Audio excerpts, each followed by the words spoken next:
Hello, my friends. Thank you so much for listening today to Pastor's Perspective, sponsored by Calvary Chapel, Costa Mesa. My name is Brian Perez, and if you're watching us on Facebook on Thursday the 22nd, you can call in with your questions. The number is right there on the bottom of your screen. If you're listening on the radio on Monday the 26th, we are not live. We recorded this episode on Thursday the 22nd, which is why I just mentioned that date. But you guys on the radio, listening on the radio, write down your question so you don't forget it, and then call us tomorrow. But if you're watching on Facebook or YouTube, please call us. The number's right there on the bottom of your screen. And answering your questions today, we've got Brian Broderson, the senior pastor of Calvary Chapel, Costa Mesa in Southern California. Phil Metzger joins us via Skype. He's the pastor of Calvary San Diego, also in Southern California. And Bobby Conway from Image Church in Charlotte, North Carolina. You also see him on the Christianity Still Makes Sense YouTube channel. Welcome one, welcome all to the program. What's going on? What's up? What's Hey guys. going on? Good to see Phil Metzger. Gosh, it's been a while since I've seen your mug, as Bobby would say, Yep. on the screen, but it's good to see you. It has. It's good to see you too. I know. It's been too long. Yep. I miss you. I miss you too. Now, we are just days away. In fact, if you're listening on radio, it's already ongoing. The Calvary Chapel Conference at Calvary Chapel Costa Mesa, conference.calvarychapel.com is where you can find out more about it. Not too late to sign up, is it, Brian? No. As a matter of fact, you can, you can come get a day pass if you want to do that. That'd probably be the easiest way to do things right now. But yeah, you can just walk up, and if you're a pastor, if you're in ministry at your church in some way and you want to get encouraged, that's what we're all about, encouragement. Perfect. Conference.calvarychapel.com. Phil Metzger, you going to be here for that?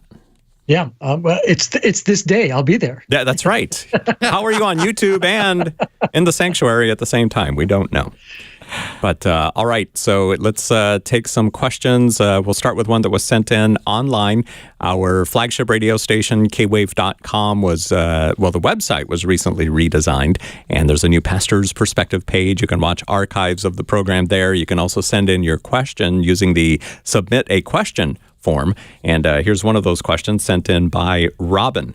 Several years ago, my brother converted from Christianity to Mormonism, which is the faith of his wife and her family. Now he is inviting me to the Mormon baptism of their children. Is this something I should attend as a Christian? Now, Bobby, I want to start with you because, well, you'll see why I'm going to start with you, but go ahead. What would you say to this, to Robin? Oh, man. Yeah.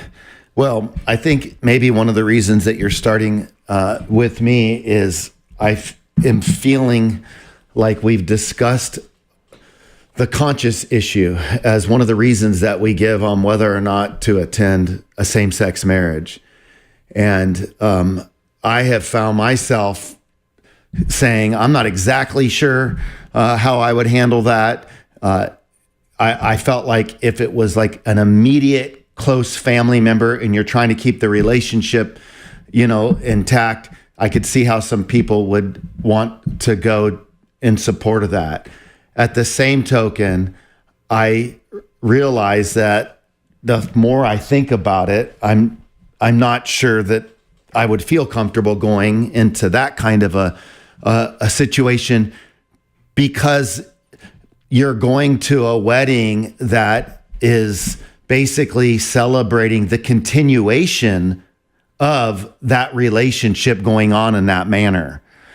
And I don't know, I think there's a part of me that felt like when I thought about it, you don't want to sever any relationship with people, but I also don't think it's fair for people to feel like we're not loving them just because we don't show up at something that our conscience just doesn't resonate with. It seems like there can be a way to still talk through that. But nevertheless, on that question, then coming over to attending kind of a baptism in another church setting or something like that, well, is there a direct correlation? I think that I would want to think a little bit more about this, if I'm being honest, because I feel like I don't trust my ability to articulate through this on the spot without fear of potentially contradicting myself. And so what I see is you've got a similar set of events that don't go along with Christian convictions. And what of these external events to us would we go to or not go to? And the part that I haven't thought through as much is the same-sex marriage that you wouldn't go to, then would it be okay, let's say, to go to a baptism of watching somebody in the Mormon church be baptized or something like that?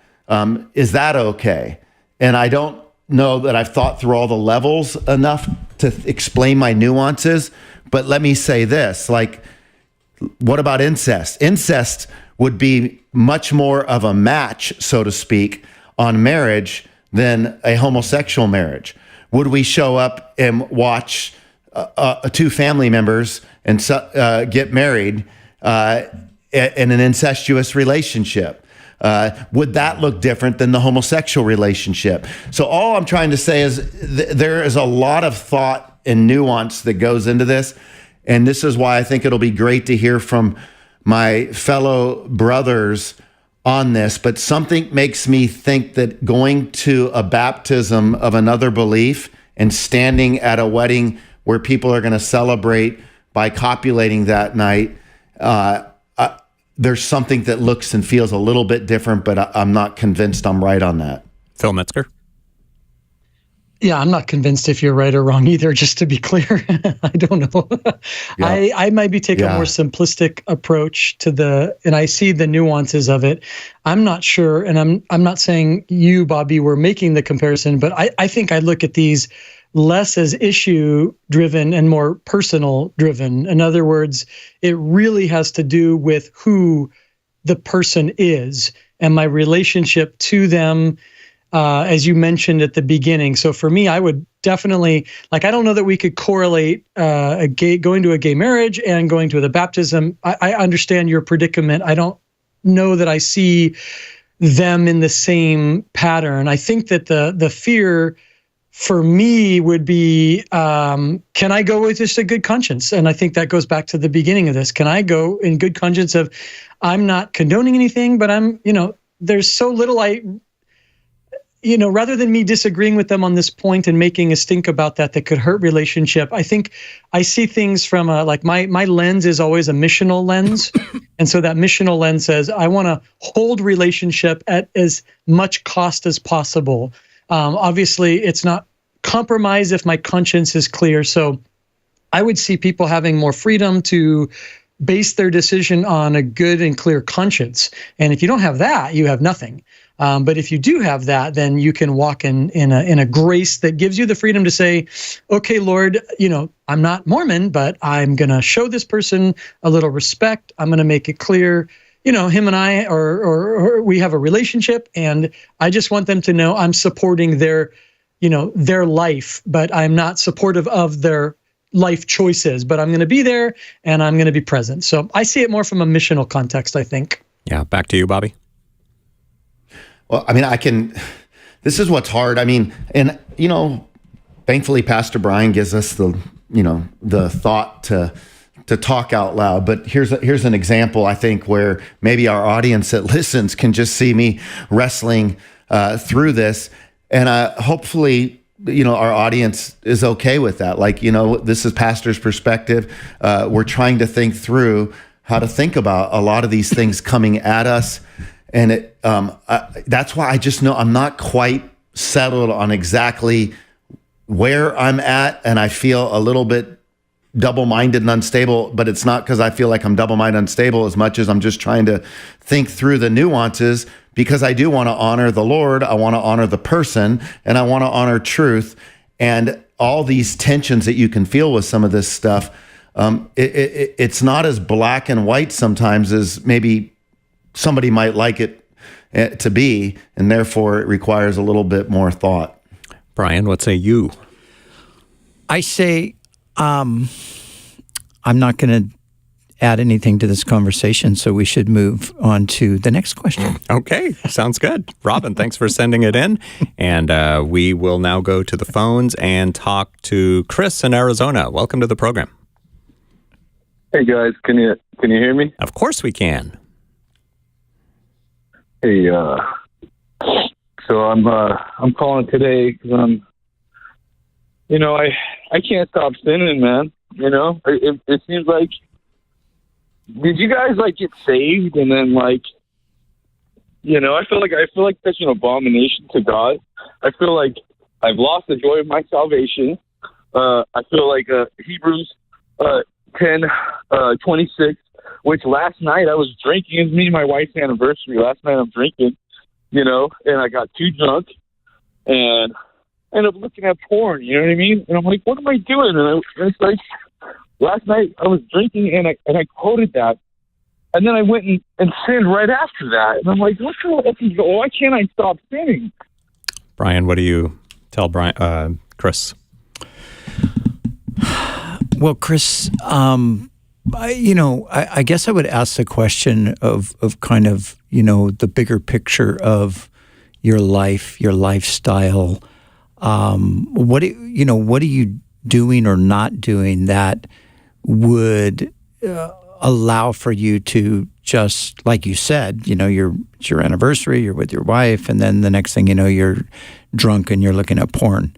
To me, that would only be able to happen if there was a bigger context of just a very undisciplined approach to your Christian life. Yeah, I mean, it's been a really rough year for me. I've been dealing with a lot of, I've been dealing with some psychological issues, where every day I've had a constant feeling of deja vu. So and then I try to rationalize it. It's like a never-ending, constant deja vu, and I try to rationalize it, with spiritual things, and it's like, I must have, time must have already passed. I failed, and that's why you have to die twice. You know what I mean? That's why you die twice, because you have to live twice, but you live your life over again. It's weird, and then I feel like I've lost my salvation. Everywhere I look, I can't go to the Word anymore for every time I go to the Word, I just feel like condemnation instead of lifting up. Yeah. I don't know. Are you? Then I turn. Are you plugged into a church regularly, or are you just kind of haphazardly showing up here and there? Yeah, haphazardly. Yeah. It's part of the problem is I walk into any building, and then I'm like, I've already seen this before. I've never been to a place. I know it sounds crazy, and it's crazy. It is crazy, I'm like, I walk in, no matter what I'm doing, even talking to you guys, this very same conversation, I feel like I've done it before. And that may sound crazy to you guys, but to me, this is the experience that I'm dealing with 24/7. Mm-hmm. Yeah, and I really can't address that because, who knows what that is. But I think what we can address is that God loves you. God is graciously and patiently working to bring you to a place of full surrender to Himself. But you have to make a decision to really follow Jesus. It sounds to me like maybe you did that at one point, but you're not doing that now. You're making the decisions to do all different types of things that are contrary to what Jesus is clearly all about and what He's clearly calling you to walk in. So I would say that, I'm thinking of this passage in the book of Acts. There's a story about this man who he's an Ethiopian. He comes to Jerusalem, and then he comes to worship, but then he leaves, and he's going through the desert, and he's reading Isaiah, and he's reading the passage about he was wounded for our transgressions, he was bruised for our sins, and he's wondering, like, who is this talking about? And then Philip comes alongside, and he tells him the story of Jesus. It said the prophet is talking about Jesus, and he tells him the gospel. And then the man, he says, I want that. And then Philip says this to him. So there's water. They come across a body of water, and the man says, well, what prevents me from being baptized? I want to be baptized right now. And then Philip says to him, he says, if you believe with all your heart, then you can be baptized. And what I want to say to you, Chris, is you need to believe with all your heart, which means it's going to translate itself into action. You're going to take action. You're going to get yourself as far away from these kinds of things that you're engaging in as you can. You're not going to do that on your own. God is going to enable you to do it as you surrender yourself to Him. So I think the thing you need to know is that God loves you. He's not finished with you. He's not given up on you. But you do have to make the decision to say, all right, I'm going to, with all my heart, I'm going to give everything. I'm not going to hold back. I'm not going to reserve any aspect of my own will. I want to the best of my ability, surrender that to the Lord.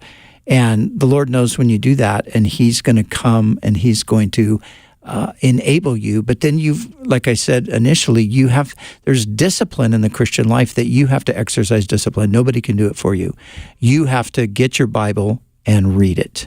You have to get yourself to church and engage with God's people. You have to call out to Him in prayer. You have to repent. All these things you have to do. Nobody can do it for you. You have to make the decision to do it and ask God to help you, and He will help you. Phil Metzger. Wow. So good, Brian. Chris, one more thing I want to reiterate to make sure you really heard what Brian was sharing. There are two words that he used there that I want to kind of, again, emphasize. The first was the word undisciplined. And that's what it looks like when you can quote from the Psalms and Hebrews and then talk about getting drunk and looking at porn in the same sentence. That becomes an undisciplined. It's not like you're evil or bad. We're all guilty before God, but that undisciplined of, I know these things, but I'm doing these things. That's an undisciplined life. And then Brian shared this word that I want to, again, just reemphasize to you. It's the word surrender. I think that too many Christians, and I don't know you, I don't know if this is you, but it sounds like it by the way you describe things. Too many Christians are okay to be told that they're not doing good. They're okay to accept that. But then the discipline to surrender and actually bring and make change it eludes them. And I want to encourage you, I have nothing new on that, so I apologize for reiterating something, but surrendering brings you closer into what we would call a disciplined life, not being a disciple, actually following Jesus. You can't just like know certain things. You have to actually make the decision and believe that by God's grace and God's power, through His Spirit, He's going to help you. But it's not okay to just be like, oh, I wish I didn't do that anymore. Well, then don't do it anymore. Now, how am I going to do that? I'm going to start living in that disciplined Christian life. I'm going to surrender, and I'm going to trust that as I surrender, God's going to empower me to live that out. And, one final thought, you might need to, you're able to call in and express a lot of things. I hope your wife's engaged in your own, discipleship process. But as Brian said, get into a church, get into a group. You need it. You're not going to be able to create a good, healthy, disciplined life on your own. If you could have, you would have. You're not going to be able to. You need to let other people in and be a part of that process. And truly, may God bless you in that, because you can do this. God can help you to live that life. Does this help you, Chris? Yeah, I totally agree. I know. Awesome. I need to just, I pray to God and I say, I talk to Him, and I could hear, when the Spirit's speaking to you, and I could hear Him speak to me, and I'm like, I feel such a, like at the time, I'm like, oh, okay, well, and then I don't miss Him, so I'm totally being Like he told me, like, do not drink. If you drink, like, this, and or don't do this. I could clearly hear that in my spirit, and then I do it, and then something terrible happens, and I'm like, oh, and I'm like, why do I? Like, I'm battling this. It's almost like I've just let my flesh just take over, and I hate it. Yeah, and that's where the discipline thing comes in. That you have to. Paul tells us in Galatians that the flesh wars against the spirit, and the spirit against the flesh. These are contrary to one another. And so, what is the solution?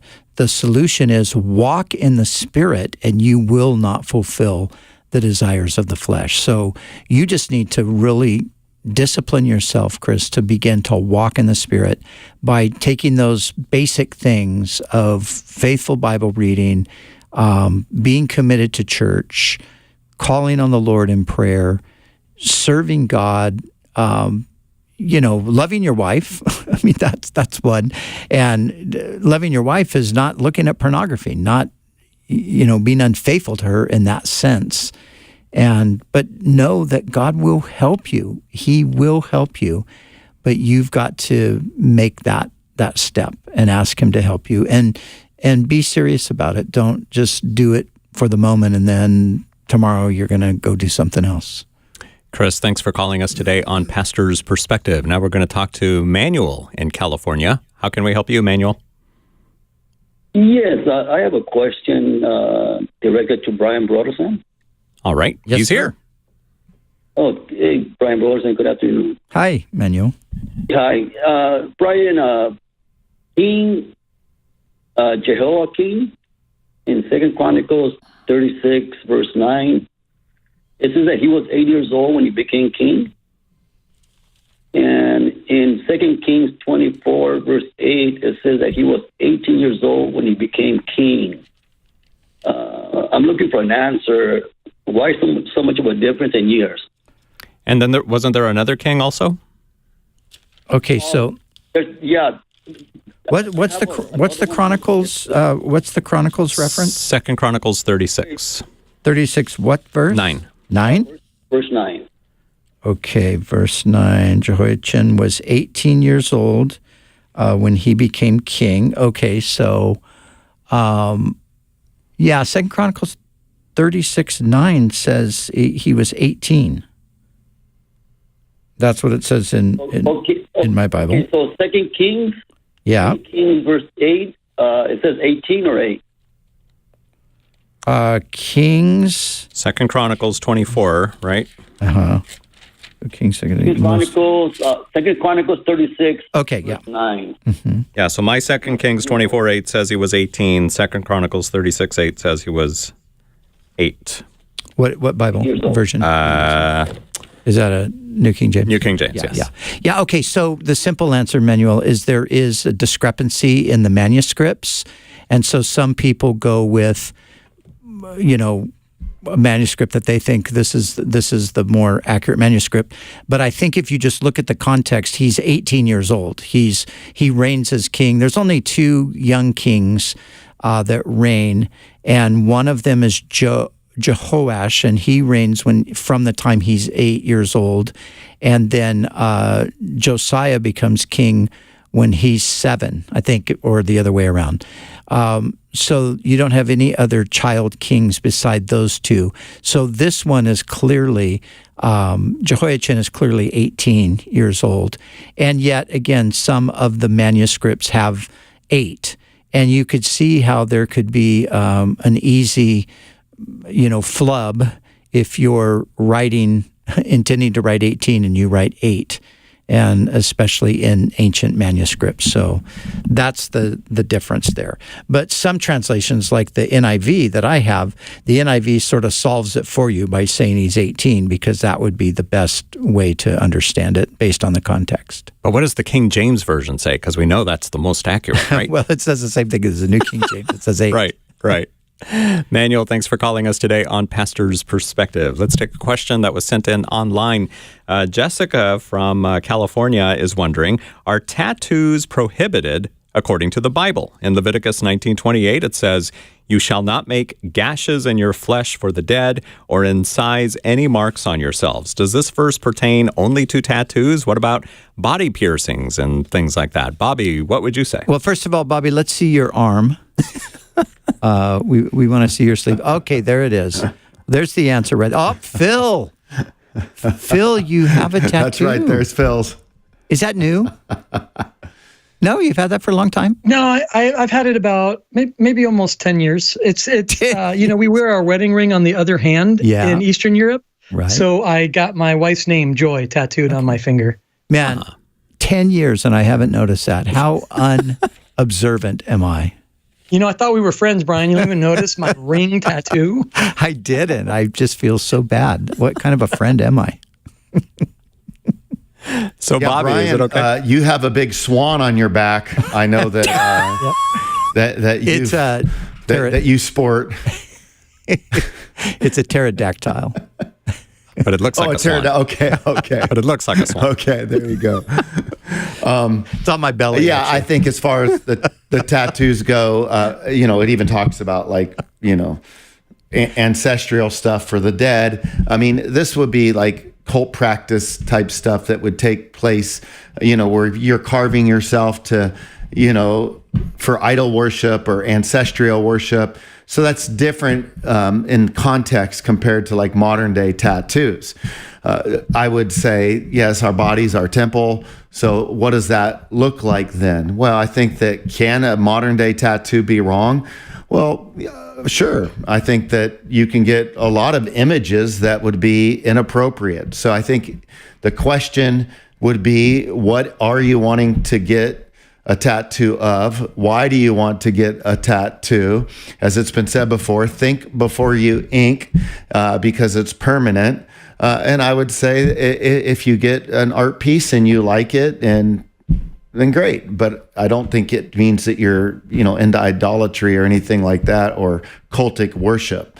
So I think it's fine. What about these things like body piercings and then some of those strange things that people do with their tongues and their earlobes and all that? Is that a little too extreme, or is that allowed? Or what? It's extreme to me, but again, that's truth doesn't start and end with me. It is extreme to me, but I think about my teammate Tim. He's got nipple piercings, which I think's weird for a guy, but he does it, and I tell Tim, I love Tim. We connect great. I joke with him all the time. I'm like, yeah, Tim's our associate pastor. I know he looks like like he's a drug addict, but we work really well together. He's got these big gauges in his ear. He's got a look about him, but it doesn't bug me at all. It's just who he is. He's got a piercing in his tongue, and I'm thinking, who in the world would want to do that? So for me, I don't like shots, for crying out loud. So sticking a needle through my tongue and leaving a piercing in there, sticking big gauges in my ear, nipple piercings, I think my teammate's lost his mind. But I love him. We get along great, and he would have a great explanation for why he feels okay doing it. But nevertheless, we're different. Wow. That was a little TMI. The nipple thing is like, I didn't need to. Hey, have you ever seen people, though, hanging from cranes? They take their piercings and they run hooks through their skin, and then they suspend them in the air, and they're literally hanging with piercings. Like, I think that's over the top. Yeah, I would say so. It sounds like a form of torture. Yeah. That's crazy. Yeah. Crazy stuff people are doing nowadays. Jessica, thanks for sending in your question on Facebook Messenger. We have got to take a little break, and then we'll be back with more of your calls. We're not live if you're listening on the radio on Monday, but if you're watching us on Facebook or YouTube, hello, thank you for watching. Remember to share the video on your page. That way we can get more people calling in and engaged and asking their questions. But you can call us using the number right there at the bottom of your screen. We are here until about 5 o'clock p.m. Pacific time. We got started a little bit late, so we're going to go a little bit later, not too much later, but give us a call. The number's right there on the bottom of your screen.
We're back on Pastor's Perspective, a pre-recorded edition thereof. I'm Brian Perez. If you are listening on the radio on Monday the 26th, we're not live, so don't call us. You can try calling us, but you'll get a busy signal, or it'll just ring and ring and ring and ring and ring because there's nobody here to answer the phone. But if you're watching us on Facebook or YouTube on Thursday, you can call us until 5:05 p.m. Pacific time, and we'll chat with you. Brian Broderson, Phil Metzger, and Bobby Conway answering your questions today.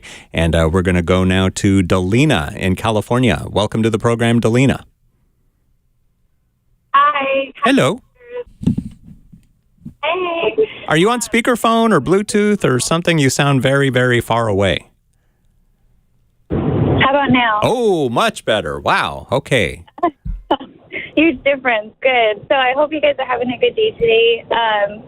So my question is simple, having to do with just kind of discerning God's will. And for more context, I'm moving states, and my family was on board for about a week or two, and I had their blessing. It was not usual because typically it's the opposite, but everything was good. But now that the time has come next week and I'm officially heading out, my parents are giving me a lot of, I guess, discomfort about it, and it's really stressing me out. A lot of things have happened that I would think would align with God's will regarding, like, being led to Scripture, and specifically Genesis 12. And I just get a little stressed out. I don't know how to manage listening to God while also understanding that, you know, what you do has an impact on others. So what would you guys do in those moments where you're in a position where you're listening to God and it seems like other people are not taking it lightly, right? Or something in that regard. Let me ask you this, Delina, if you can share with us, why is it that you're moving out of state, and are you married, or is this just your parents that don't want you to go? It's just my parents. I'm not married. I'm single. I don't have any kids. The story, and I'll make it quick, is I actually called you guys a while ago about leaving someone who I was unequally yoked with. So I stuck to that. I didn't get back with that person. And then I had taken a trip to Hawaii, and I didn't want to go because it was a babysitting job. And I was like, no way, Jose, I'm not going to go to Hawaii just to babysit. But I listened to God, and I was obedient. And it's actually a good thing I went, because some things happened with the kids that if I wasn't there, it wouldn't have panned out the way it was supposed to. So then I started talking to my parents, like, hey, guys, this kind of seems like a good fit for me. I don't have that much debt, X, Y, and Z. Like, I'm entertaining the idea. I'd have a place to stay, blah, blah, blah. So it was really just something that was, I would say, but I was trying my best to kind of listen to God about it and just those things. So Delina, it's your parents that are not really excited about this, correct? Yeah. Okay. And do you mind if I ask how old you are? I'm 24. 24. Okay. And do you have a place to land? You're not just going to go sort of bum around, sleep on the beach, and try to figure it out? No. So I have a place to stay. I have a job. I actually have 2 jobs lined up, which is another part of the reason that was kind of trippy to me, because I applied to like 50, 60 jobs over here in California and got denied every single one of them. But when I started in Hawaii, I kind of got offers up the wazoo, and I'm like, okay, either this is coincidence or, I don't know. So it just seems to be better. Okay, one other question. Do you are you headed toward a church that you're going to connect with? Or do you know already, or you're going to kind of just be looking for a church home, or what? I do have a church. So I spoke to my women's small group leader about it, and she connected with the church out there. She has family out there. Okay. So I've already gotten in touch with some of her friends that are in Hawaii, and she actually goes to Harvest, the church that I go to, and she was in there. She likes the church, and I was like, okay, that's good. Cool. Great.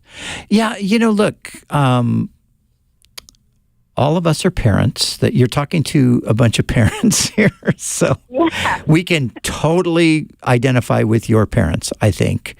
But at the same time, like all parents, there is a point where you have to just say, I don't really like this plan, but I'm going to trust God. You're a grown-up. You're 24 years old. You're not a child anymore.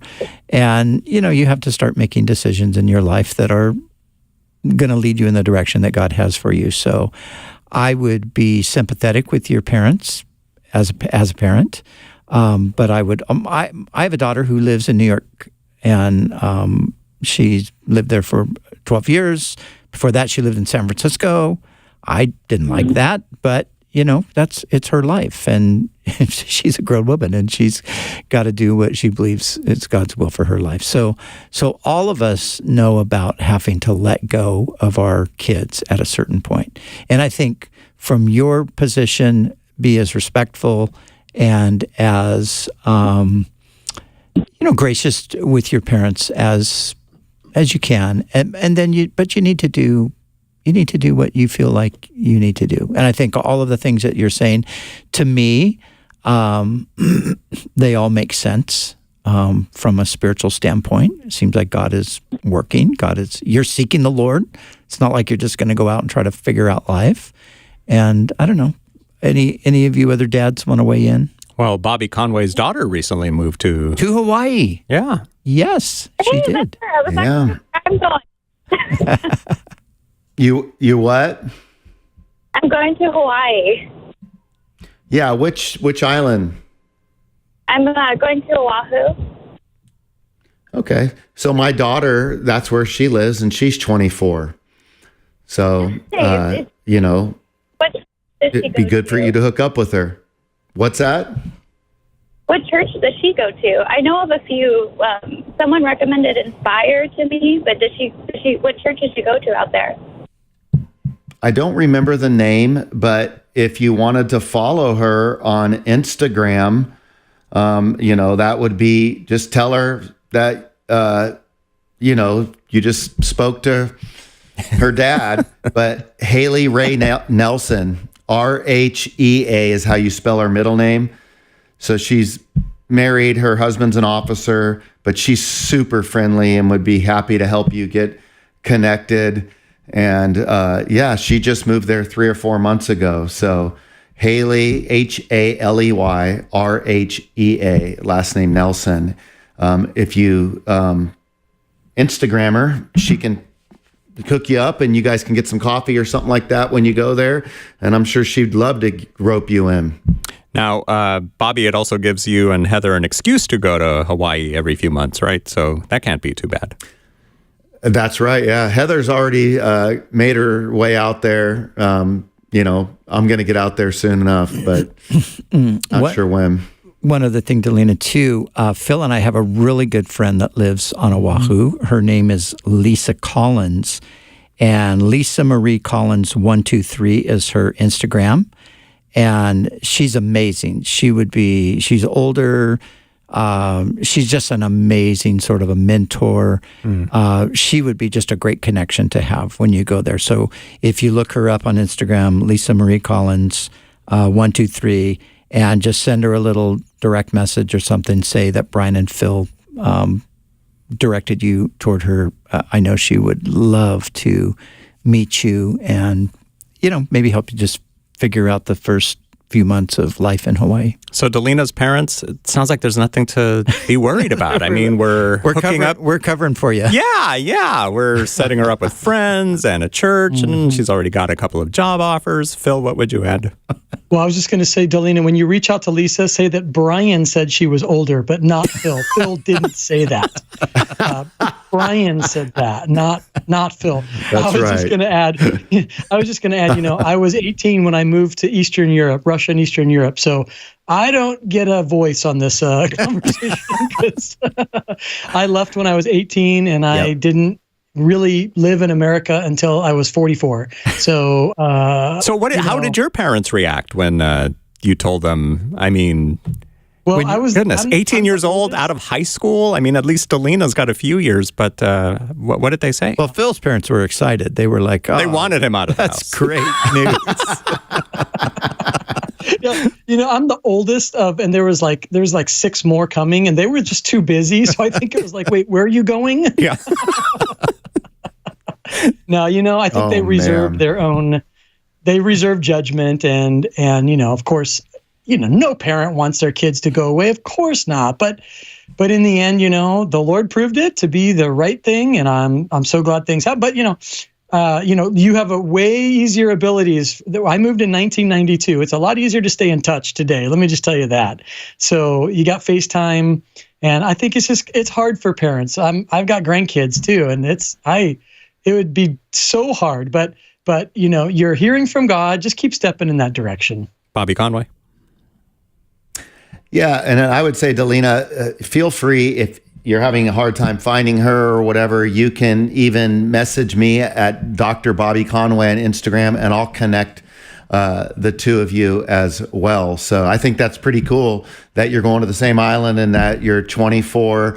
And I was just listening to her wrestle through, we're going to be showing up in this new place and we don't know anybody. And man, they've got a church and they've got friends, and life just feels real. And, that's part of the parenting. It's just hard to let our kids go that far, right? It's not fun. But I left home when I was 21 years of age, and haven't been home since in that way. So I think that's kind of normal. How old were you, Brian, when you took off from home? 18. 18, yeah. Yeah. So I remember when Brian moved to London, I remember my mother-in-law talking to Pastor Chuck about, because Chuck was like going on and on about how this is impossible. I can't believe they're doing this. This is the worst thing ever, Right. And my mother was like, Chuck, when I told you about my situation, you were like, oh, praise the Lord. Exactly. So your parents and Pastor Chuck wanted you out of and California. Not to mention, I was almost 40 years old when I left and went. No. Chuck was saying, "Oh, it's praise the Lord that Phil is out there and joy. It's what a great thing they're going to be doing." But then when his kids went, the world is ending. Yeah. Chuck didn't care if I went. He told me that. He said, "You can go. I'll pay your way, but you just can't take my grandkids with you." Yeah, that's right. 100%. I get it. All right, Delina, great hearing from you. Let us know how things go. And hook up with these two people that Bobby and Phil and Brian all recommended. And don't forget to download the K-Wave app onto your phone. Go back to her for 1 second. So, did we help you, Delina? Sorry. Yeah, thank you. We were sidetracked. That was helpful. No, that's okay. That was very helpful. I think more so juggling the emotions of it gets pretty difficult because I actually moved back in with my parents to transition. Oh, yeah. That's it. Yeah, so that does add that personal touch of stress, but it's good. I'm good. Yeah. Okay, tell your mom and dad that we're looking out for you too. That's right. This is Pastor's Perspective. Brian Perez here with Brian Broderson, Bobby Conway, and Phil Metzger. We're not live if you're listening on the radio, but if you're watching us on Facebook or YouTube, you can call us using the number there on the bottom of your screen.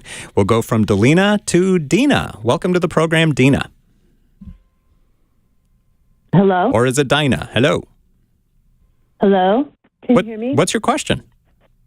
Hi, my name is Gina. Oh, Gina. Sorry about that. Go ahead. My question, thank you for taking my call. My question is concerning the 144,000 in Revelation. I just read about them. I was listening to a Bible study, and it was in that chapter, something he would refer to, and then I read that, and I didn't understand that there were 144,000 people that were singing. They came back with, I guess, the Lord, and they had God's name on their forehead, and Jesus's, and they were purchased from among men, and they were offered as kind of like a tithe or something, and that no lie was found in them, and it says that they were faultless or blameless. And I didn't understand where they came from, and I wondered if you had any insight into chapter 14. Well, if you go back and read chapter 7, you will see the connection. They're introduced in chapter 7. There are 144,000, 12,000 from each of the 12 tribes of Israel. And so God puts a special protective seal on them during this time of judgment that's being poured out. And so that's where you're introduced to them. And then we see them on Mount Zion in chapter 14. It's a reference back to that group. All right, Gina, thanks for calling us today on Pastor's Perspective. And now here's David in California. What's up, David? Hello. Hi, go ahead. Yeah. My question is, I'm trying to find it right now. It's 2 Samuel, I think it's 5, 6 through 10. There talks about something. I mean, King David after Jesus is my second favorite character in the Bible, but there talks about something about King David, like, despised the cripple or the maimed, people who were maybe had some kind of handicap. Maybe I'm reading it wrong, but that's what my question is. Okay, Phil Metzger, what's this all about? We can't hear you, Phil Metzger. What happened? I was saying, it's okay. I didn't say anything of value. I said, I don't know. I haven't gotten there yet. So if somebody else has already turned there, they can Bobby? answer that. So, I mean, one way that some people would look at that, it's obviously David's not down on those that are crippled. Just think about Mephibosheth and his treatment to Mephibosheth. So some might say that this is just proverbial language to describe his enemies in terms like lame or blind. Does that help you, David? Okay. It does, because I thought the same thing. Well, he got Jonathan's son in Mephibosheth, and he lived at his house, and he ate at his table, so I was just a little confused. Yeah. Was he against the crippled, the team or not, So, a good answer. Thank you very much. All right. Thank you for calling us today on Pastor's Perspective. But, Hey, Brian, go ahead. Yeah. Well, in that passage, the Jebusites are saying, you're never going to get in here. The blind, the lame, the halt, they could hold you off. You're nothing. You're no threat. We're not worried about you. So when it says the blind and the lame, who David's soul loathes, I think that it is just rhetoric. It's not literal. Phil? That's exactly what I wanted to point out. Once I was able to open it, I was like, wait, this is a figurative speech to say, hey, you won't be able to get in here. It wasn't meant to be literal people. Yeah. Good stuff. David, thank you for calling us today on Pastor's Perspective. And here's a question that AJ from California sent in on Facebook Messenger.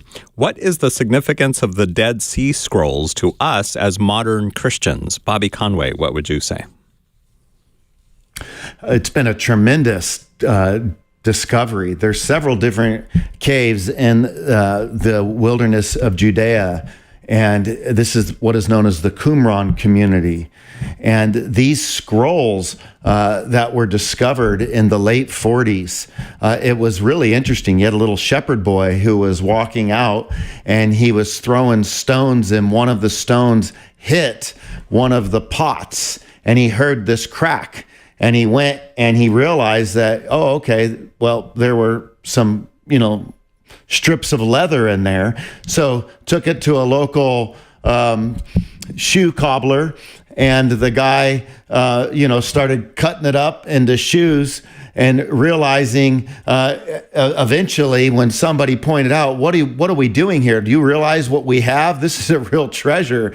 And so basically, the Dead Sea Scrolls, it started a whole dig, and they started getting into other caves and all kinds of manuscripts, and we've got all kinds of finds. And so what did that do? Well, in the 16th, in the 1600s or whatever, when you get the King James Bible, that's off of what is known as the Textus Receptus. And the Textus Receptus means the received text. And these were the Greek manuscripts that we had available to us at that time. So Erasmus would, take some of that and translate that and give us a nice way to see things. But then when the Dead Sea Scrolls came, these manuscripts predated by 1,000 years the Textus Receptus, and this would become known as the critical text. And so what ends up happening is the translations that we have, if you're working with a New King James or a King James, that's the Textus Receptus. But most of the other versions are going to be dealing with the critical text, which is going to be leveraging the Dead Sea Scrolls. And not only that, all kinds of other stuff besides just Bible would come out, and that would be apocryphal type writings as well. So I think, what are the positives? Well, number one, imagine for the first 1,500 years of the church, they had no idea about this set of discoveries. What other kind of discoveries could be out there someday for us that we aren't aware of? So we can be thankful for discoveries. Number two, we need to go with what the best evidence is. Even if something's dug up later, but it's seen as earlier, hey, that can be a great thing. And I think that we're just thankful because we have so much manuscript evidence in comparison to other historical writings that should give us a lot of gratitude as well. Phil Metzger. Yeah, just to kind of reiterate how exciting the discovery of the Dead Sea Scrolls is, like one of those, like, oh my gosh, this is altering as it relates to Bible texts, as well as for a lot of us, you just say, like, wow, we have a text that is so old, and then we get to compare that to other writings and texts. And just think about this: every book of the Old Testament except for Esther is in the Dead Sea Scrolls. We have all the rest of the Old Testament. That's a powerful witness. And so it's kind of it's not even fair to say a national treasure. It's like a global treasure of like epic proportion, where you could go in there and you can stand in front of the scroll of Isaiah, and you can read, if you could read in that language from such a long time ago, and then read in the Bible you have in front of you and see, wow, this is so incredibly consistent. And it's a powerful witness to the way that God through history has protected the scriptures for us to have today. Now, why isn't the book of Esther or why was it not in there? Good question. I've heard a lot of different approaches to why Esther is not mentioned, because some have said, well, it's a foreign book in a sense. It's kind of a foreign situation. But the Dead Sea Scrolls do have it's not all just in Hebrew, by the way. So I don't know if you guys have different ideas, but I've heard that it's a kind of it's a narrative from a different kingdom and not related, but so is other parts of the scriptures. I'm not exactly sure. I've heard too many different stories to give one good reason. Bobby, what do you got? Well, I think that,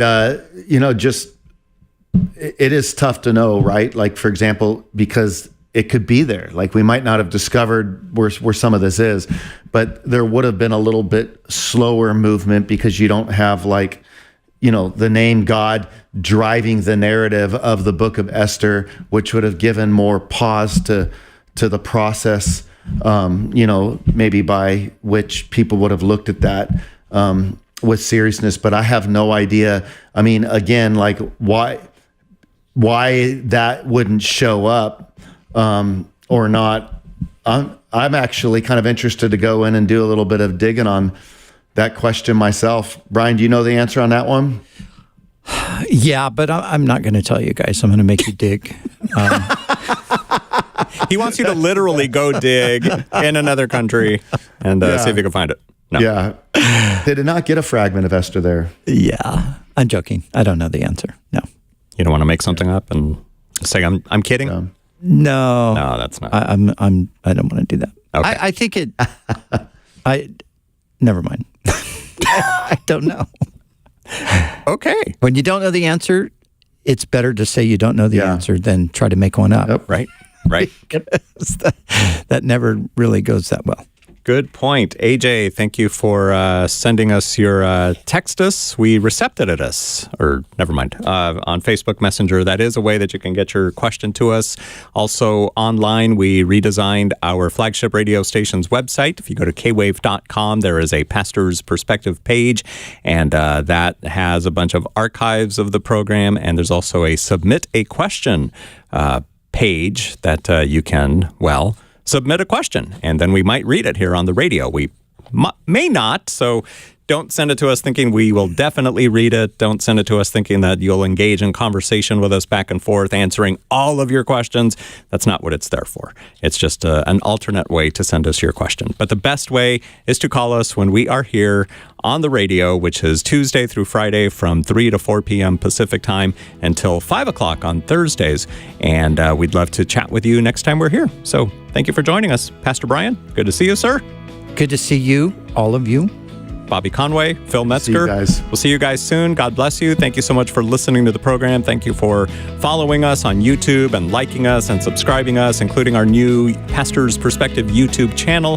There's also the Pastor's Perspective Facebook page and Instagram. And are we still doing TikTok? I think we're still on TikTok too, right? Yes, so TikTok too. Check them all out. We're everywhere here on Pastor's Perspective. God bless you. Pastor's Perspective was sponsored by Calvary Chapel, Costa Mesa.